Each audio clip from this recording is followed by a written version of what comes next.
যেহেতু মই গোটেইখিনি সচেতন ব্যক্তি বুলি মই গণ্য কৰিছো, কিন্তু এই বাৰ্তাটো দিব লাগিব যে আমি কিয় আঁচনিৰ পিছত কৰিছো, কিয় আমাক আঁচনি লাগে। যেহেতু বিজেপি চৰকাৰে আঁচনিৰ নামত 5,550 কোটি টকা ধাৰ্য কৰিছে এই বাজেটত। ষ্টাৰ্টআপ উঠি অহা প্ৰজন্ম, উঠি অহা যুৱক যুৱতীৰ কাৰণে অনলি 60 ক্ৰ'ৰ্ছ, অকল 60 কোটি টকা ধাৰ্য কৰিছে।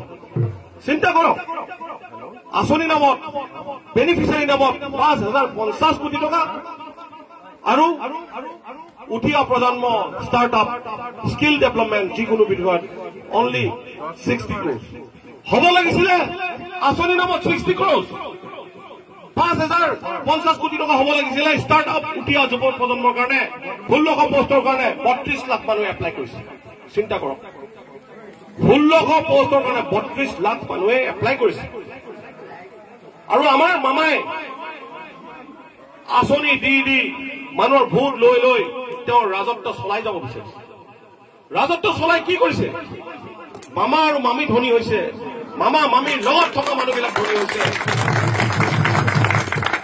মামীয়ে বাগান কিনি আছে, আৰু বিশ্বজিৎ ফুকন বিধায়ক মহোদয়, বিশ্বজিৎ ফুকন কি হয়?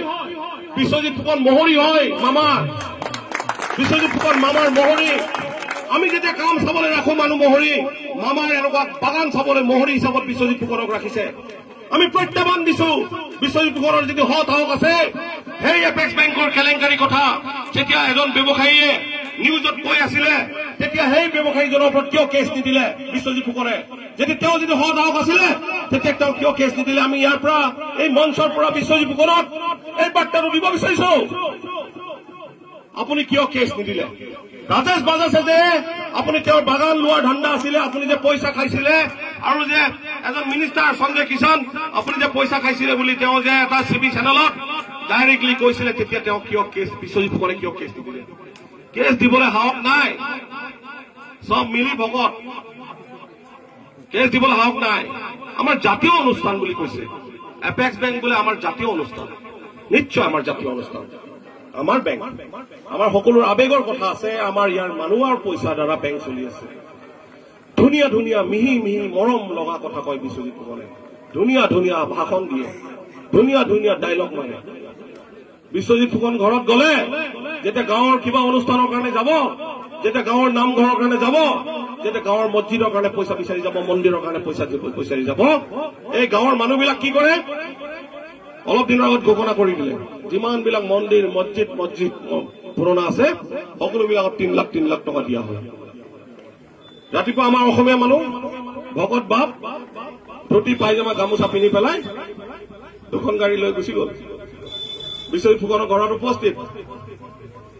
আৰু বিশ্বজিৎ ফুকনে ৰাতিপুৱাটো 6টাতে উঠে, 8টাত গৈ পাব লাগিব। তাতে বাপ ভকত অলপ টাইম ৰখে, পিছত গেট খুলি দিয়ে, ভিতৰত সোমাই বহে, ধুনীয়াকে চাহ খুৱাব, গ্ৰীণ টি, গাখীৰ চাহ, যি টি খাই খুৱাই ৰাতিপুৱা, চাহ বিস্কুট ধুনীয়া খুৱাব, ধুনীয়া ধুনীয়া মৰম লগা কথা কব, আৰু মানুহবিলাকক কব যে হৈ যাব কামটো। আৰু মানুহবিলাক, আমাৰ অসমীয়া মানুহবিলাক আবেগক লৈ চলে। যিকোনো মানুহে, আমাৰ ধৰ্ম অনুষ্ঠান, আজি নামঘৰে হওক, মন্দিৰ মছজিদ চাৰ্চ, আমাৰ আবেগ, আমাৰ পূজা কৰা স্থান, আমি নামাজ পঢ়া স্থান, এনেকুৱা স্থানবিলাকক আমি সদায় আবেগৰ হয়। ধৰ্ম আমাৰ আবেগ। আৰু এই অনুষ্ঠানৰ মানুহবিলাক যেতিয়া ধুনীয়া ধুনীয়া কয়, তেতিয়া ভাবি যাওঁ খুচ হৈ যায়, মন খুচ, 3 লাখ টকা পাই যাম, বৰদেউতা দদাইদেউ আপুনি বিজেপিৰ গামোচাখন পিন্ধক, বিজেপিৰ টুপিটো পিন্ধক। আৰু নামঘৰৰ চিধা চিধি মানুহবিলাক, সমাজৰ চিধা চিধি সদায় সমাজৰ লগত ঘূৰি থকা বয়োজ্যেষ্ঠ মানুহবিলাকে ধুনীয়াকে টুপি আৰু বিজেপিৰ মালাডাল পিন্ধি পেলাই বিজেপিতে ফটো মাৰি পেলাই ফেচবুকত দি দিয়ে। আৰু এই ফটো মাৰি, এই মালা টুপি পিন্ধি আহি আকৌ গাঁৱত কাজিয়া লাগি যায়। কাৰণ গাঁৱৰ মানুহেতো তেওঁলোকক পইচা অনুদানহে লবলৈ বিচাৰি পঠিয়াইছিলে। আকৌ গাঁৱত আকৌ এই নামঘৰত 2-3টা ভাগ হৈ যায়।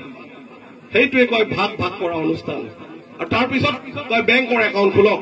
যেতিয়া এটা সামাজিক অনুষ্ঠানত চৰকাৰী পইচা পাবলৈ হলে এই সামাজিক অনুষ্ঠানটোৰ পেন কাৰ্ড থাকিব লাগিব আৰু এই পেন কাৰ্ড খুলিবলৈ যাওঁতে দৌৰি আছে সৰু পথাৰ নাও যাম পেন কাৰ্ড কোনে উলিয়াই দিয়ে কোনোবা চাৰ্টাৰ্ড একাউণ্টেণ্ট বা গাঁৱত কোনোবা মানুহটো নাথাকে টাউনত থাকে পেন কাৰ্ড ওলাওঁতে আহিলে সৰু পথাৰ সদায় আহি থাকে একদম গাঁৱত সদায় আলোচনা হৈয়ে আছে নামঘৰত কি হ'ব পইচাটো জলদি উলিয়াই না পেন কাৰ্ড আহোঁতে 15 দিন লাগিলে পেন কাৰ্ড আহোঁ চহী নিমিলে তাৰ পেন কাৰ্ড অহাৰ পিছত আকৌ চহী মিলাবলৈ বেংকত একাউণ্ট খুলিবলৈ চহী মিলাব লাগিব জইন একাউণ্ট সেইটোত আকৌ 4-5 বাৰ ভুল হয়ে এবাৰ দুবাৰ সেইটোত গুচি গ'ল আৰু 15 দিন বেংক একাউণ্ট খোলা হৈ গ'ল তেতিয়ালৈকে সেই গাঁৱৰ ভকতৰ 20,000 টকা খৰচা হৈ গৈছে কিন্তু কাৰণ এজন দুজন নুঘূৰে 8-10 জন যায় গ্ৰুপত একেলগে তাৰপিছত বিশ্বজিৎ ফুকনক কয় যে আমাৰ একাউণ্ট খুলিলো আমাৰ পইচাটো ভৰাই দিয়ক তাৰপিছত পইচাটো নাহে আৰু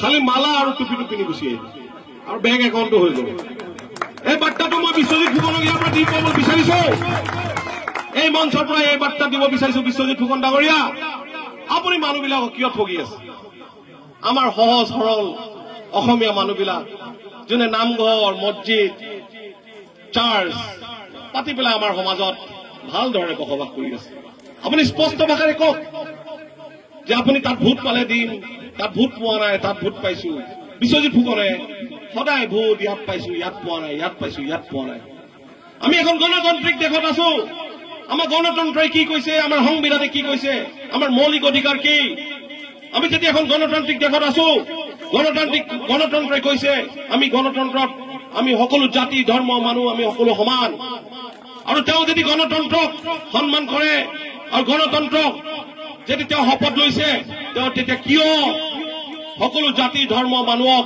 সমানে নাচায় তেওঁ কিয় ইয়াত ভোট পাইছো সেই অংক কৰে আমি বাৰ্তাটো বিশ্বজিৎ ফুকনক ইয়াৰ পৰা দিব বিচাৰিছো আপুনি দাদা আপুনি